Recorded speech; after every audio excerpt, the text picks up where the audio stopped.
ಕ್ಷೇತ್ರಗಳಲ್ಲಿ ನೆಲೆ ನಿಂತು ಭಕ್ತ ಸ್ತೋಮವನ್ನು ಉತ್ತರಿಸಿ ದುಷ್ಟನಾಯುತ ಮತ್ತೊಮ್ಮೆ ನನ್ನ ಸುದರ್ಶನಕ್ಕೆ ಆವಾಹನೆ ಆಗುವ ಹಾಗೆ ಮಾಡುವ ಕೆಲಸ ನಿಮ್ಮದ್ದು ಮಕ್ಕಳೇ.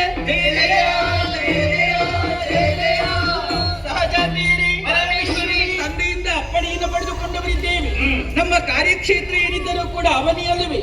ಸಾಗೋಣ.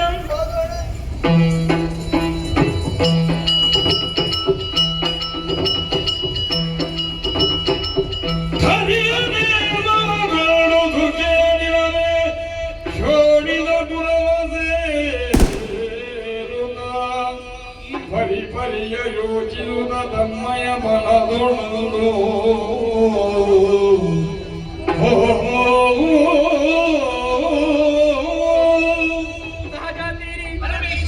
ಸಾಗಿ ಬರುತ್ತಿರುವಂತಹ ಕಾಲದಲ್ಲಿ ಇಲ್ಲಾದ ಸನ್ನಿವೇಶಗಳ ಚಿತ್ರಣವನ್ನು ನಾನು ಗಮನಿಸುತ್ತಾ ಇದ್ದೇನೆ.